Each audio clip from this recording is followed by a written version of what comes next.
Abra a sua Bíblia em Apocalipse, capítulo 6. Apocalipse, capítulo 6. Nós estamos fazendo a exposição desta carta, desse livro, visões que o Senhor Deus concedeu a João, o apóstolo.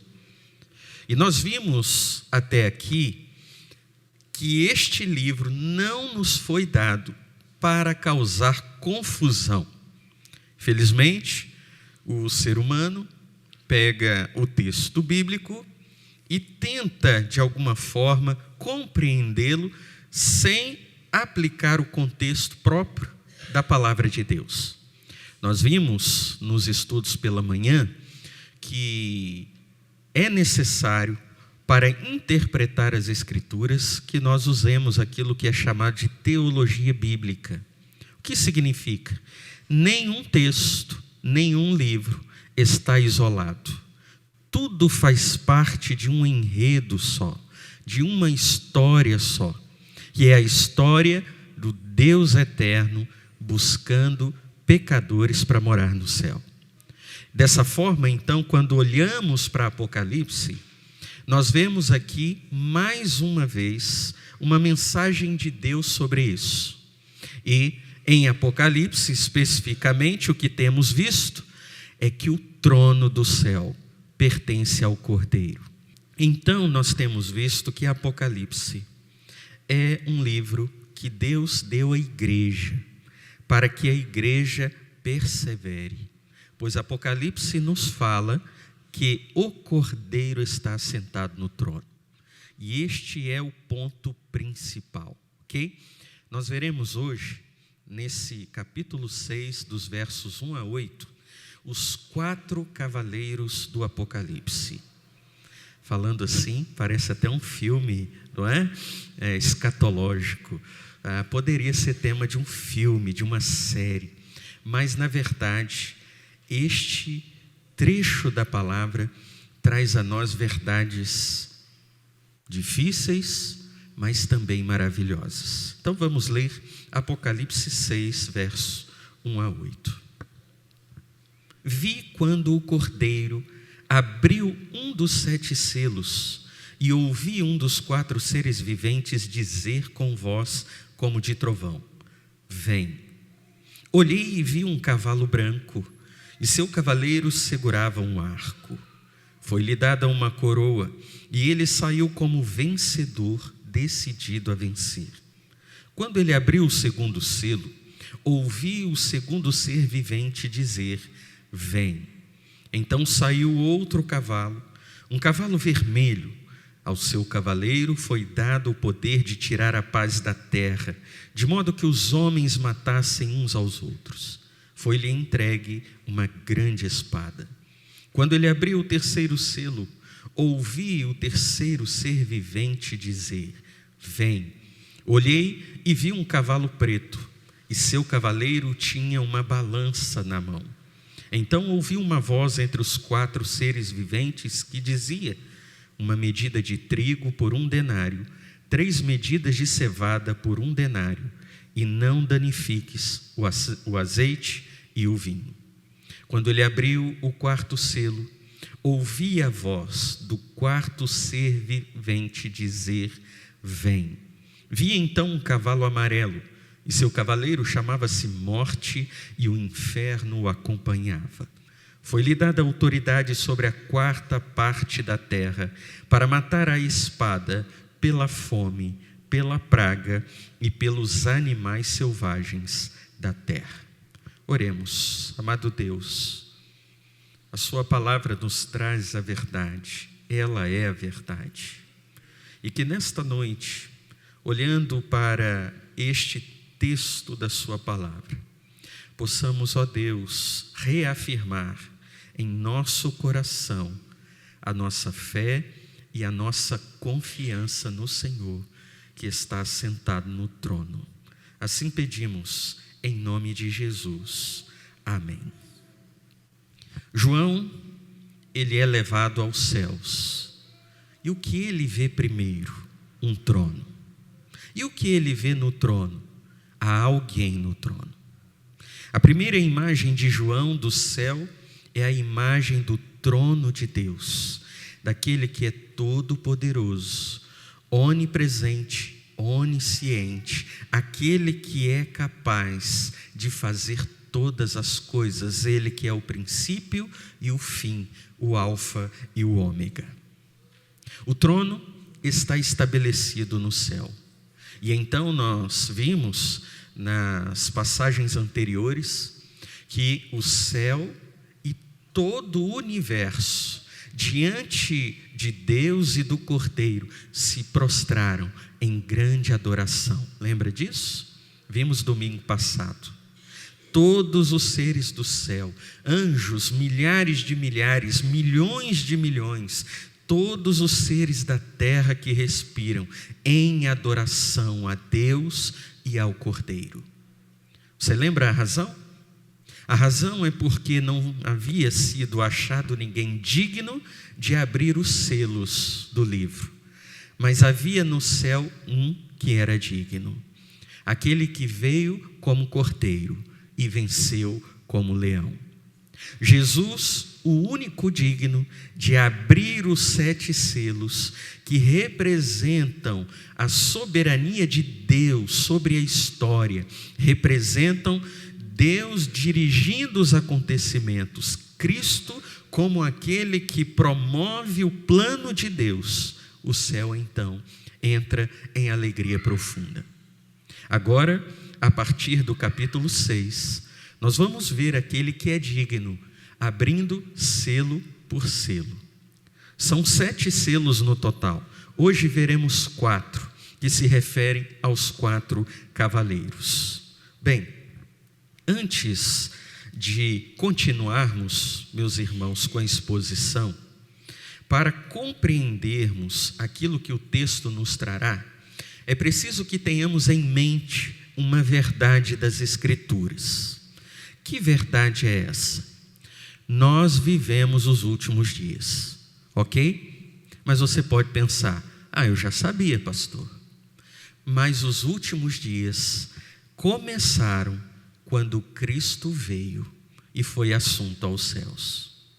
A era da igreja é chamada na Bíblia de últimos dias. Então, quando a Bíblia fala em últimos dias, a Bíblia não está falando de um tempo lá no futuro, quando certas coisas acontecerão. Quando a Bíblia fala de últimos dias, ela fala do nosso tempo agora. E você pode pensar, mas será que é verdade? Bom, vejamos alguns textos da palavra que nos mostram isso. Em Atos dos Apóstolos, capítulo 2, no verso 17, aqui Pedro está citando o profeta Joel. E veja o que Pedro diz. E acontecerá nos últimos dias, diz o Senhor, que derramarei do meu espírito sobre todas as pessoas. Essa era a profecia de Joel. Quando aconteceu isso? Não foi em Pentecostes? Sim ou não?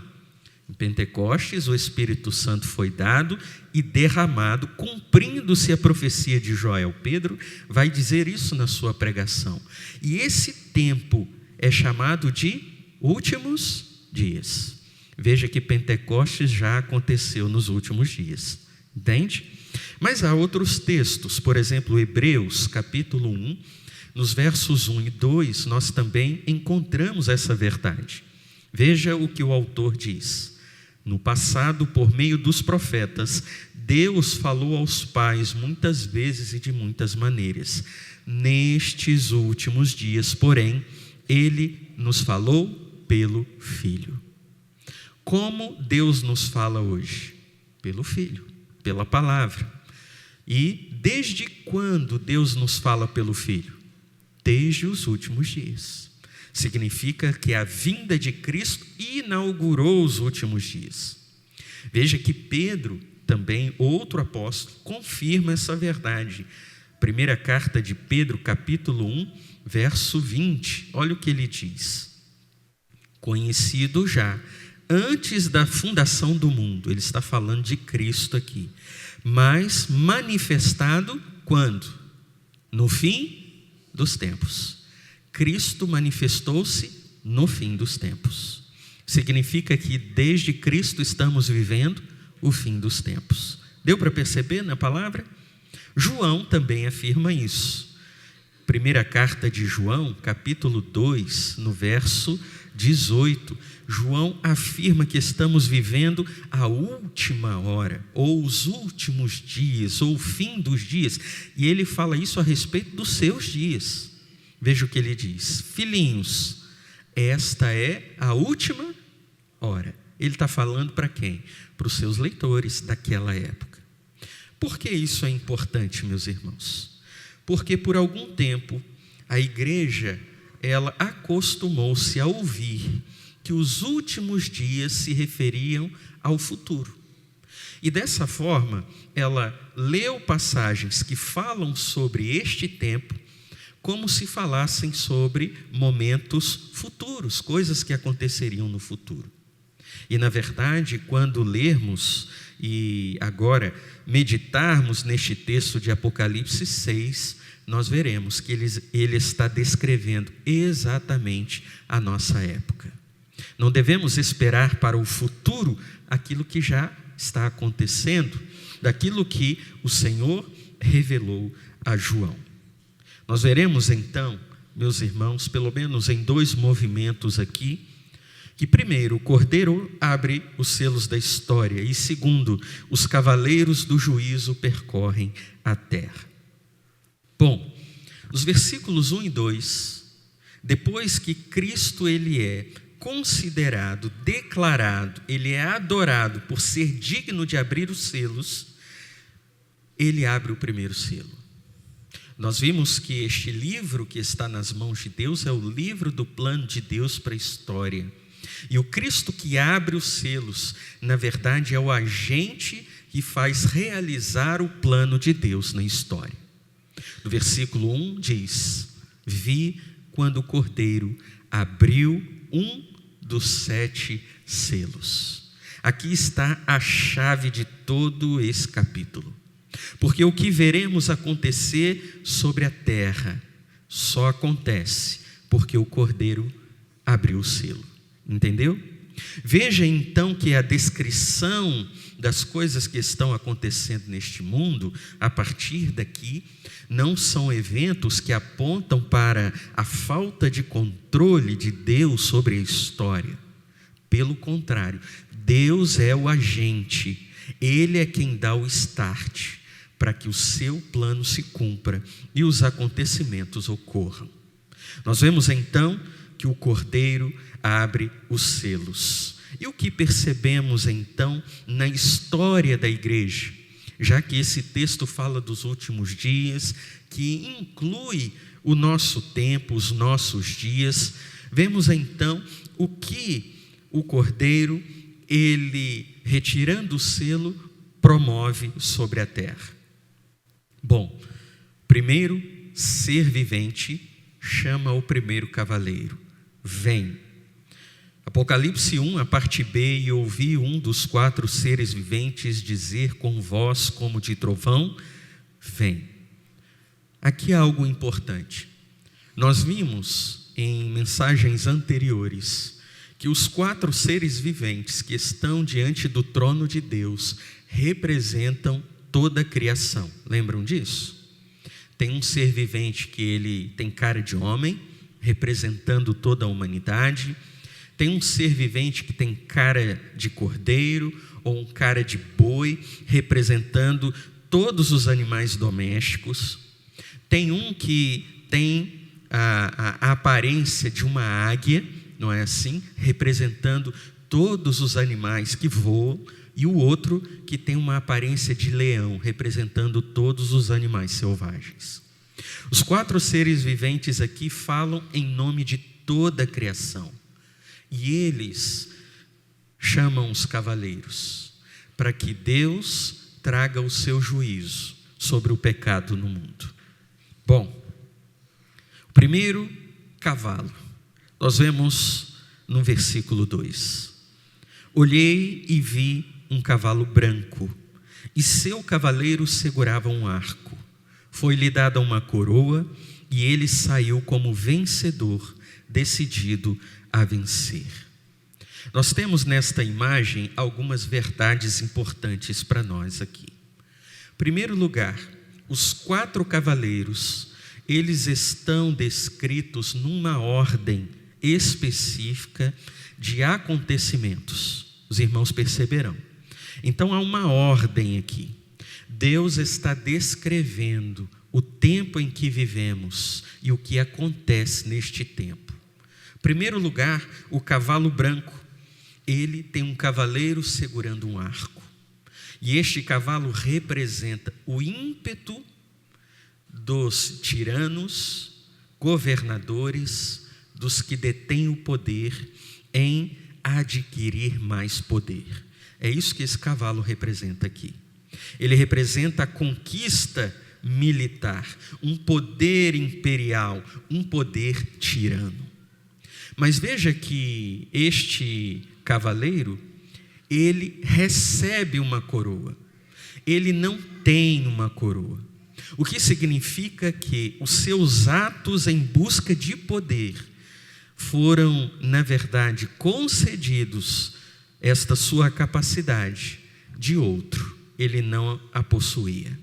Na verdade, o próprio Senhor permitiu, e em seu plano, o Senhor também fez com que na história aqueles que tentaram adquirir poder e mais poder, eles tentassem fazê-lo.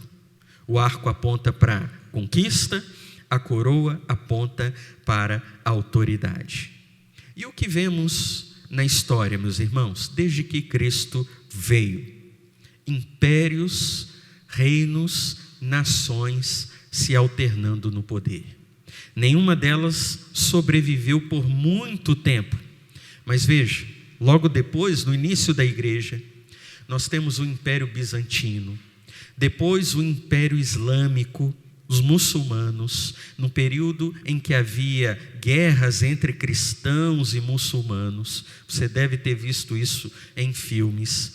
O Império Mongol, o Império Otomano, mais tarde, na Idade Média para frente, Império Espanhol, Império Britânico, Império Francês, e nos nossos tempos agora, a tentativa de um império alemão nazista, a tentativa de um império a partir da União Soviética, e hoje um país que militarmente é uma superpotência, os Estados Unidos, e tem aí um outro país tentando dominar esse império, que é a China.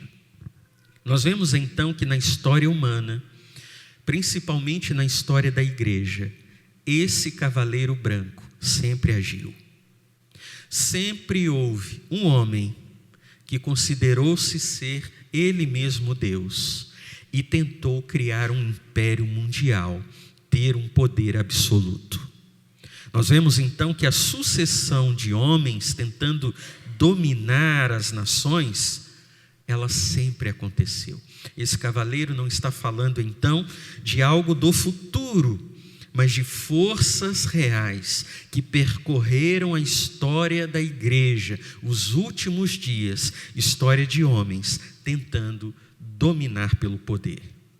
Assim, meus irmãos, ao percebermos esta verdade na leitura de Apocalipse, especialmente nesses textos, a nossa forma de enxergar a história, ela muda, não é verdade? Muda porque nós vemos guerras, nós vemos crises internacionais, nós vemos expansão de territórios, não aconteceu agora com a Rússia, em guerra com a Ucrânia, instabilidade global, e nos parece que o mundo saiu do controle, não é verdade? Parece que Deus entregou o mundo à sua própria sorte. Mas lembre-se, essas coisas acontecem porque o Cordeiro abriu o primeiro selo. O que significa que nada está fora da soberania do Rei. Jesus continua no trono, e ainda que não entendamos o plano de Deus na história, temos absoluta certeza, Ele mantém o controle. Os cavalos podem correr pela terra, mas os selos primeiros são abertos no céu. Bom, primeiro cavaleiro não vem sozinho, logo outros aparecem. E dos versos 3 a 8, nós vemos os cavaleiros do juízo percorrerem a terra. Veja o verso 3. Quando ele, o cordeiro, abriu o segundo selo, ouvi o segundo ser vivente dizer: vem. Aqui, meus irmãos, nós vemos, como disse, uma sequência, uma sucessão na história de acontecimentos e consequências. Nós veremos que a igreja, ela participa e percebe no mundo homens tiranos buscando conquista. Para alcançar essas conquistas, eles fazem guerra. Essas guerras geram fome na população e, por fim, morte. Tudo isso acontece enquanto os selos são abertos no céu. O segundo cavalo, então, é o cavalo vermelho. Versículo 4. Então saiu outro cavalo, um cavalo vermelho. Ao seu cavaleiro foi dado o poder de tirar a paz da terra, de modo que os homens matassem uns aos outros. Foi-lhe entregue uma grande espada. Vejam a consequência de tiranos ascendendo ao poder, buscando o poder absoluto. E para isso o que eles fazem? Guerras. Meus irmãos, desde que Cristo veio, o mundo enfrenta guerras. No nosso tempo, há guerra em curso. O próprio Senhor Jesus disse que nos últimos dias ouviríamos sobre guerras e rumores de guerras. Lembre-se, quando Jesus disse isso, não estava se referindo ao futuro, mas ao presente, desde os seus dias até hoje. Esta é a realidade que conhecemos. A realidade onde homens, pelo poder, não se importam em fazer guerras e em acabar com a paz.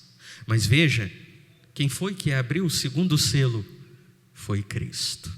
O que significa, meus irmãos, que violência, que conflito pelo poder trazem como consequência lá do cavalo branco guerras. Agora, o texto mais uma vez diz que este cavaleiro, ele não detinha poder, mas foi dado a ele. Você percebe no texto? Versículo 4 ainda: então saiu outro cavalo, um cavalo vermelho. Ao seu cavaleiro foi dado o poder de tirar a paz da terra. Até a guerra, meus irmãos, opera sob a autoridade soberana de Deus. Entenda isso. Até a guerra está debaixo da autoridade divina que impõe limites e determina até quando devem durar. Você pode pensar: poxa, pastor, mas parece então que Deus gosta de guerras. Parece que Deus não se importa que tiranos busquem o poder, não se importa que os países entrem em conflito. Não, não é isso aqui. O texto não está dizendo que Deus promove as guerras. Deus está permitindo que a igreja veja o que o coração pecaminoso do homem é capaz de fazer. Porque, meus irmãos, nós temos a tendência de achar que nós somos bonzinhos, de achar que a raça humana, ela nasce boa, não é? Teve um filósofo que disse que é a sociedade que corrompe o ser humano, mas o ser humano nasce bom. E o ser humano, ele tem inclinação para fazer bondade. Deus está permitindo na era da igreja que vejamos a profundidade do pecado. Como homens são capazes, por causa de poder, levar nações inteiras a guerras. Por isso, o que vemos no texto não é um Deus que se alegra com as guerras, mas um Deus que permite que conheçamos o coração do ser humano através delas. Porque nem mesmo a violência escapa da soberania de Deus. O mundo tem sido marcado por guerras, revoluções, massacres, violência entre os povos, não é verdade? O Império Romano caiu porque os bárbaros fizeram guerra. Houve guerras nas cruzadas entre cristãos e muçulmanos. Lembra disso? Pessoas empunhando a espada e matando em nome de Deus. Você já deve ter ouvido falar da Guerra dos 100 Anos, de guerras religiosas no período da Reforma Protestante. Os batistas foram perseguidos, sabiam disso? Batistas foram perseguidos por outros protestantes e alguns até mortos. Bom, isso faz parte da história. Haviam guerras, lembra de Napoleão Bonaparte, que fez guerras, que desejava um império francês dominando o mundo. Até mesmo os Estados Unidos, a nação mais poderosa, passou por guerra civil. E em nosso tempo, há ainda aqueles que vivenciaram a Primeira Guerra Mundial e a Segunda Guerra Mundial, e alguns estão vivos. Meus irmãos, guerras, rumores de guerras, fazem parte dos últimos dias, fazem parte desta era, e século após século, geração após geração, o ser humano tem derramado sangue buscando poder. Veja, enquanto nós podemos nos surpreender diante dessas notícias, quando uma guerra acontece aqui, outra ali, ouvimos sempre a ameaça da Coreia do Norte em lançar uma bomba atômica nos Estados Unidos, e de vez em quando fazem lá um teste militar para provar o seu poderio. Entenda, nada disso está fora do controle do Cordeiro que está assentado no trono. Amém?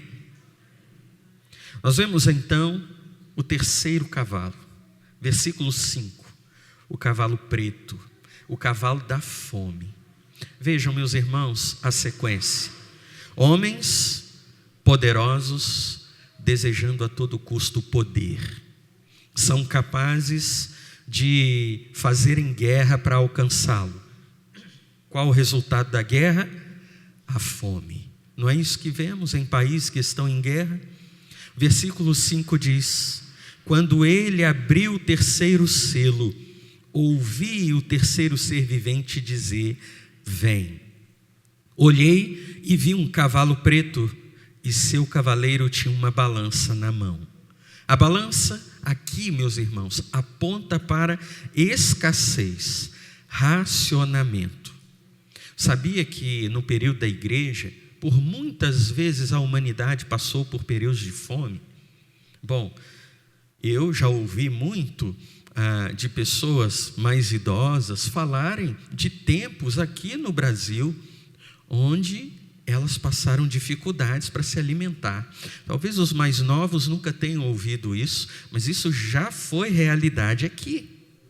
Trabalhei para um patrão que dizia que ele e os seus demais irmãos, quase 10 irmãos, não lembro exatamente o número, mas que toda a família tinha dificuldade em se alimentar, e que por vezes os pais deixavam de se alimentar para que os filhos se alimentassem. Veja uma realidade que aconteceu em nossa terra, mas na história da igreja, desde a vinda de Cristo, também foi realidade em muitos lugares. Houve fome no Império Romano, houve fome na Europa medieval. Você deve ter ouvido falar, quem gosta de história, quem estudou na escola, de Mao Tse-tung, que matou milhões de compatriotas de fome por causa do poder. Você deve ter estudado, ouvido notícias sobre países na África com guerras civis intermináveis e a população morrendo de fome. A insegurança alimentar é uma realidade hoje em muitos lugares. E no versículo 6, o texto diz: então ouvi uma voz entre os 4 seres viventes que dizia: uma medida de trigo por 1 denário, 3 medidas de cevada por 1 denário, e não danifiques o azeite e o vinho. Aqui o texto nos traz uma visão do que é passar fome, ok? A ideia aqui é que um trabalhador, o denário, você deve se lembrar, é o salário de um dia de trabalho. E o trabalhador, vamos trazer para a realidade do Brasil, digamos que o trabalhador, dividindo o salário mínimo aí pelos dias úteis, receba R$80, R$100 num dia de trabalho, ok? Vamos fazer essa conta. O que o texto está dizendo é que a fome viria através de algo que muitos já conheceram e que muitos nunca ouviram falar ou nunca presenciaram, a tal da inflação. Veja, a Bíblia fala que nos últimos dias haveria inflação. Os meus irmãos aqui do cabelinho mais branco devem se lembrar disso. Eu me lembro que minha mãe me dava uma nota, um dinheiro para comprar o pão na padaria. No outro dia, ela tinha que me dar mais dinheiro, porque o pão já era mais caro, não é? Quando a minha mãe recebia a pensão dela, porque era viúva, tinha que correr para o mercado para comprar o que podia, porque no outro dia, pode ser que com aquele dinheiro ela já não conseguisse comprar mais o que precisava. Isso era a inflação. Todo dia o preço subia. Se o salário não fosse corrigido, o que ia acontecer com as pessoas? Morreriam de fome, porque o salário em poucos dias não seria capaz de comprar um pão. Assim nós tivemos, não é? Cruzeiro, cruzados, cruzeiros novos, cruzados novos, cruzeiros reais, até que veio o real, está aí até hoje, não é? Eu lembro que eu fazia coleção de notas antigas, não é? E ficava carregando aquele monte de dinheiro que não valia mais nada. Lembro de pessoas, não é, que guardavam um pouco do seu salário debaixo do colchão. Em poucos anos depois aquilo virou papel para jogar no lixo, não é? Porque já não valia mais nada. O que o texto está dizendo aqui é que a guerra, ela pode produzir inflação. E você deve ter percebido que a questão da guerra entre os Estados Unidos e o Irã fez a gasolina aqui no Brasil subir. Não é verdade? Olha só, tem nada a ver com a gente. Vejam, meus irmãos, o que Apocalipse está nos mostrando nossos dias. Agora imagine um homem que ele tem a sua família, ele tem filhos, tem a sua esposa, e ele trabalha um dia pelo valor de R$100. Mas no final do dia, esses R$100, que foi o salário de um dia inteiro de trabalho, só dá para comprar um único pão, porque o pão custa R$100. Imagine isso. É este o cenário que Apocalipse está mostrando, de que a economia no mundo é frágil, e que teremos, como temos, momentos em que a economia se estabiliza, mas também momentos em que a economia nos faz mudar aquilo que comemos. É ou não é? Às vezes você está acostumado a comer um tipo de carne, e aí a carne vai lá para cima. E aí você passa a comer um outro tipo de carne, porque esse é mais barato. Ou então, vamos comer ovo, porque a carne está muito cara. Até que o ovo também vai lá para cima. Isso aconteceu, não é? E aí o leite, não é? O leite está num preço legal. De repente, tudo que leva leite fica caríssimo. E antes você comia queijo, mussarela todo dia, e agora precisa controlar, não é? Não é possível. Vejam, meus irmãos, é a realidade do nosso tempo ou não? Sim. Veja, o cavalo preto, ele traz a consequência das guerras: inflação, fome, desigualdade, colapso econômico, insegurança alimentar. E por fim, o último cavaleiro, versos 7 e 8. Quando ele abriu o quarto selo, ouvi a voz do quarto ser vivente dizer: vem. Vi então um cavalo amarelo, e seu cavaleiro chamava-se Morte, e o inferno o acompanhava. Aqui, meus irmãos, algo importante. As nossas versões bíblicas traduzem a cor desse cavalo como amarelo, porque aqui é usada uma cor em grego que não existe em português. Porque há em grego uma cor que se refere à palidez, como a palidez de um corpo morto. A ideia aqui é que esse cavalo, ele é pálido, como se fosse um cavalo que estivesse morto, uma palidez esverdeada, uma palidez em decomposição. Essa é a ideia aqui. Veja que o cavaleiro se chama Morte e o inferno o seguia. Então aqui nós temos a culminação dos cavaleiros: tiranos buscando conquista a todo preço, guerras, resultado das guerras, fome, resultado de guerras e fome, morte. Versículo 8: foi-lhe dada autoridade sobre a 4ª parte da terra, para matar a espada, pela fome, pela praga e pelos animais selvagens da terra. Aqui nós vemos o cumprimento de uma profecia de Ezequiel. Ezequiel capítulo 14, versículo 21. Lá uma profecia onde o texto diz: pois assim diz o Senhor Deus, muito mais, quando eu enviar contra Jerusalém os meus 4 juízos violentos. Olha que interessante, meus irmãos.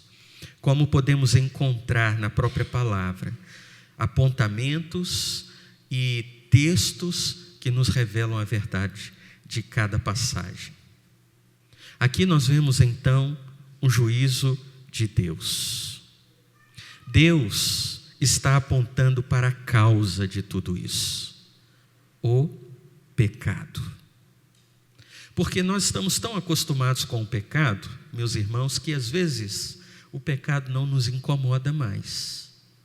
Porque a gente vê ele por todo lado, porque as pessoas estão acostumadas, porque todos estão fazendo e já não nos escandaliza. Nós percebemos hoje como muitas coisas que estão sendo aceitáveis até dentro da igreja, há pouco tempo atrás eram inaceitáveis. Não é verdade? Eu me lembro que o divórcio, por exemplo, era algo que se evitava ao máximo. É ou não é verdade? Há um tempo atrás. Hoje, mesmo dentro da igreja, não se vê mais como um grande problema. Meus irmãos, nós vamos nos acostumando com o pecado. E aquilo que nos escandalizava antes, passa a não nos escandalizar hoje. E aí Deus permite que vejamos as consequências do pecado, de homens que tentam dominar pelo poder, tentam fazer de si mesmos deuses sobre os outros, para que nos lembremos a profundidade do pecado em que podemos chegar. Hitler buscou construir um império, ele queria poder. O que ele fez? Matou milhões. Não é verdade? Mao Tse-tung, a mesma coisa, numa visão revolucionária na China. Milhões morreram de fome. Stalin também, desejoso de consolidar um poder absoluto na União Soviética, causou a morte de milhões de pessoas de fome. Veja que o problema não é uma questão política, meus irmãos. O problema é o coração humano, que tenta fazer do ser humano o seu próprio Deus. Deus então permite que vejamos essas tragédias na história, para que possamos perceber, e se não estivermos perto dele, podemos chegar a esses extremos. Para você ter uma ideia do coração humano, o que ele é capaz de fazer, na Segunda Guerra Mundial, enquanto os nazistas estavam matando judeus, terras e propriedades de judeus eram vendidas a preço de banana, porque as pessoas não queriam comprar. E muitos homens ricos, milionários e bilionários compraram terras pelo preço do sangue dos judeus. Há filmes que também retratam sobre isso. sem se importarem com aqueles que estavam perdendo as suas vidas, olharam apenas para o lucro próprio e se apropriaram do que não pertencia a eles. Meus irmãos, nós vivenciamos isso há pouco tempo no nosso país. No período da pandemia, onde as pessoas buscavam atendimento, vimos políticos que, recebendo recursos do governo, desviaram esses recursos para eles mesmos, deixando a população morrer. Foi verdade ou não, meus irmãos? Estou mentindo?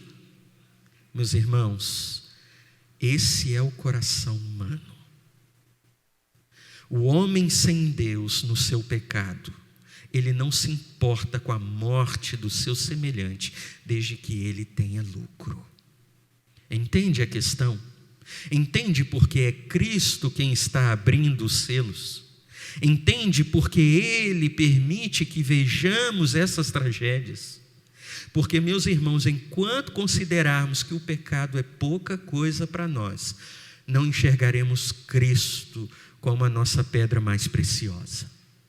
Enquanto o pecado for saboroso, enquanto o pecado não trouxer a nós repulsa, meus irmãos, não reconheceremos o que Cristo é, quem Ele é e o que Ele fez por nós. Mas há algo nessa passagem aqui, importantíssima, que não podemos deixar de destacar. Pois o texto diz que ao último cavaleiro foi-lhe dada a autoridade, versículo 8, sobre a quarta parte da terra. E aí, tudo aquilo que parece ruim nesta mensagem, que traz apenas notícias de tragédias, se transforma. Porque o Deus Todo-Poderoso, Cristo Jesus, que é o Cordeiro que entregou-se por nós, não permite que o juízo de Deus destrua a humanidade.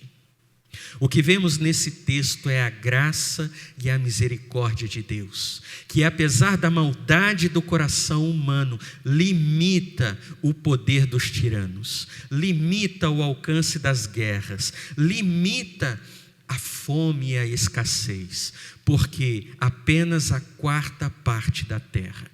Claro que o texto aqui, nós já temos visto em Apocalipse, que os números em Apocalipse, eles são simbólicos. Não é que Deus vai permitir que 25% da humanidade morra de fome. O que o texto está dizendo é que mesmo as tragédias, mesmo as guerras, mesmo a fome, Deus não permite que alcance a maioria da população, mas apenas uma pequena minoria. Isso é graça. Deus faz isso não é porque o homem é bom, porque o coração humano é mau, é inclinado ao orgulho, ao egoísmo. Deus faz isso porque Ele é bom. Nós vemos nesse texto então, não apenas cavaleiros enviados do céu para permitir e trazer tribulação, trazer destruição e tragédias. Nós vemos um Deus que cuida das pessoas neste mundo, especialmente da sua igreja. Você deve se lembrar, quando estávamos vendo sobre a igreja de Filadélfia, que Deus havia prometido àquela igreja que ela passaria por tribulação, mas Jesus disse: eu vou guardar vocês. O que vemos, meus irmãos, neste texto, é um Deus que revela o coração humano, mas um Deus que cuida e protege o seu povo. Este capítulo e este texto não é para nos trazer medo, é para nos trazer coragem, de entendermos que Deus sabe o que os homens maus estão fazendo. Deus julgará suas obras, mas enquanto permite que o coração deles seja revelado, Deus cuida de nós.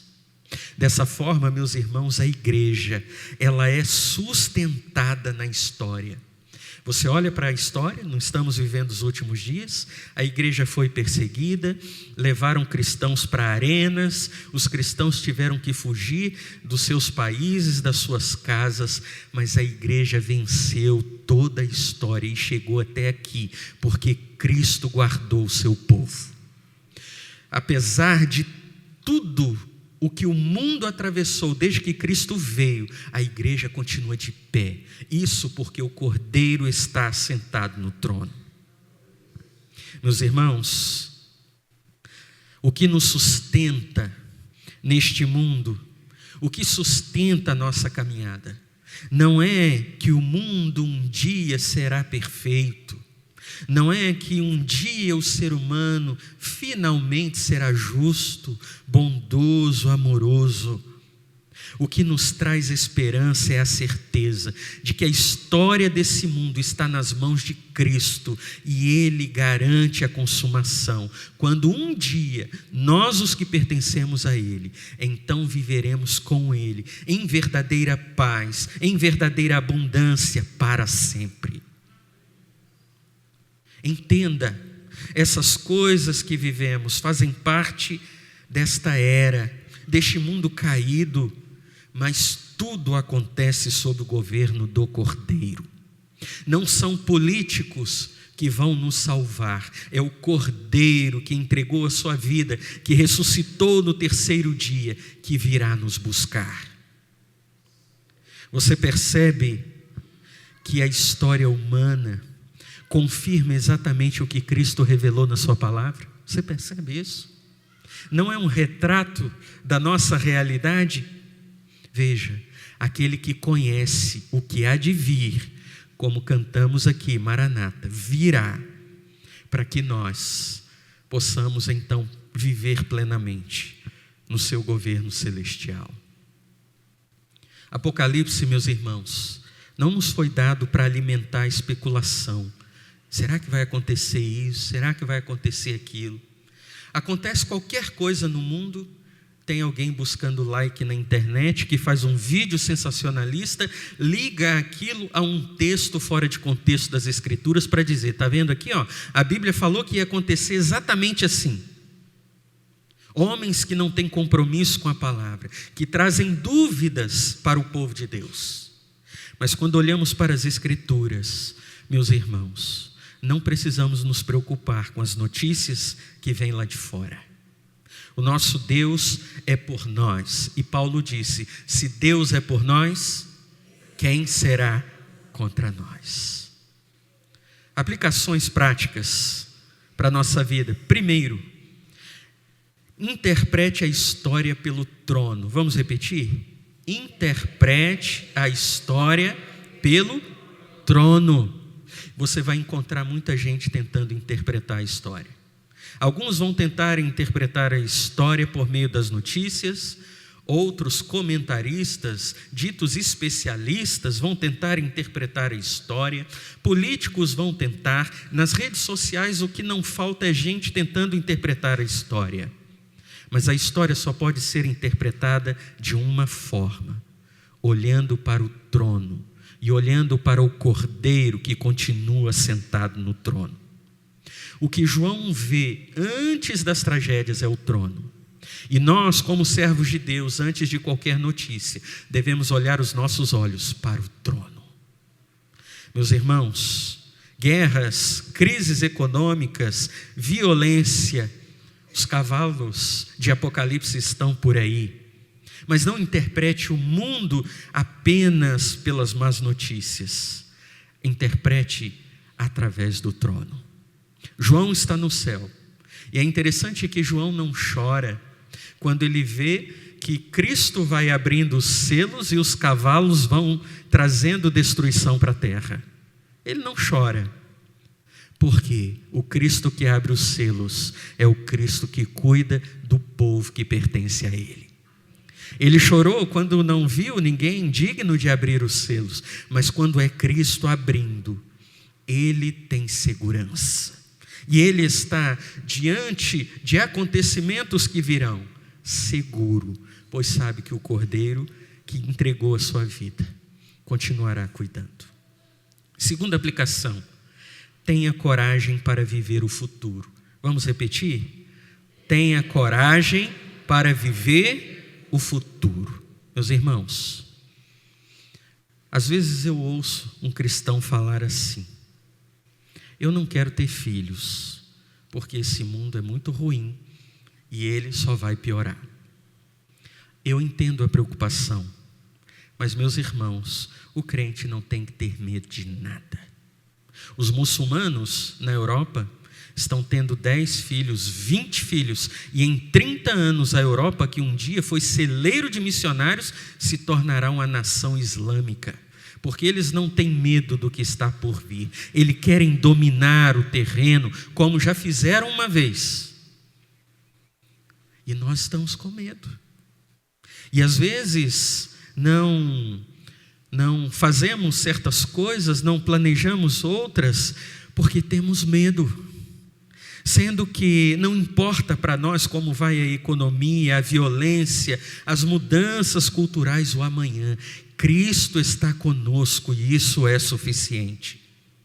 O futuro não está nas mãos de homens. Você pode olhar para o poder e pensar: não tem ninguém que tire esse homem do poder.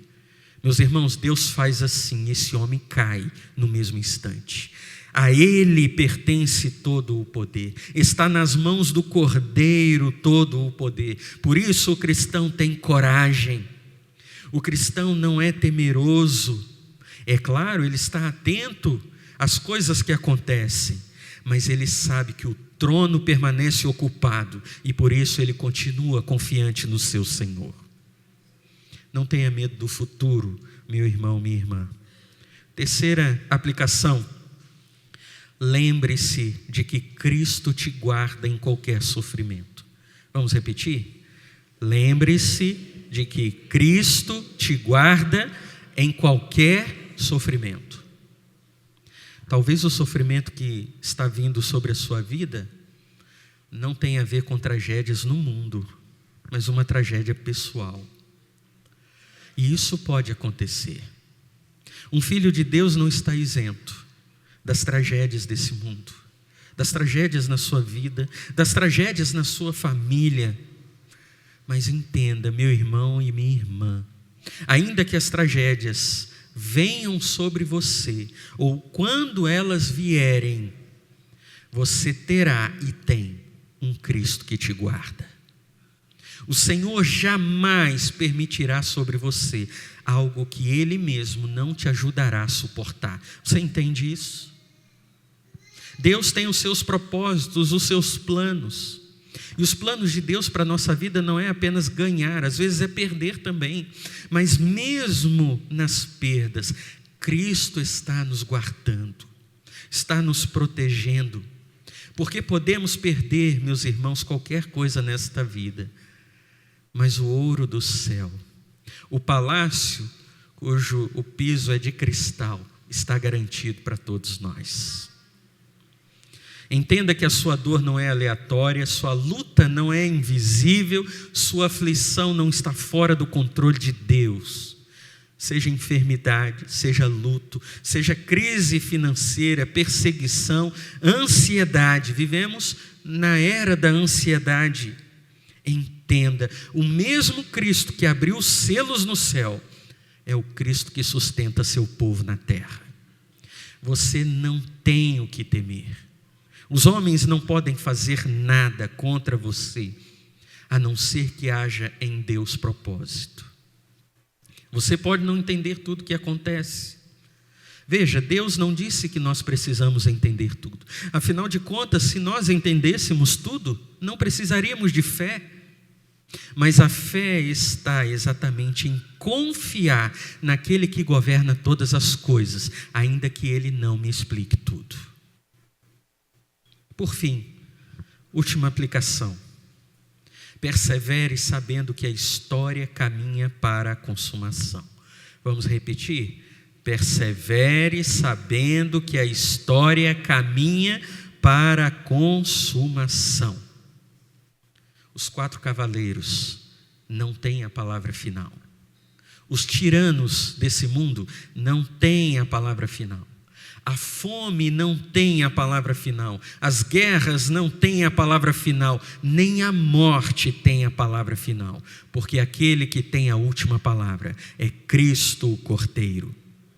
A história não está caminhando, meus irmãos, sem controle. Cristo voltará, nós cantamos aqui, e tudo o que está acontecendo culminará com a volta do Senhor, que virá buscar o seu povo de uma vez por todas e julgar o mal, e então os santos serão vindicados pelo sofrimento desta terra. Por isso eu digo para você, meu irmão, minha irmã, mesmo diante das lutas, não recue, não desista, não abandone Cristo, continue caminhando, Cristo virá.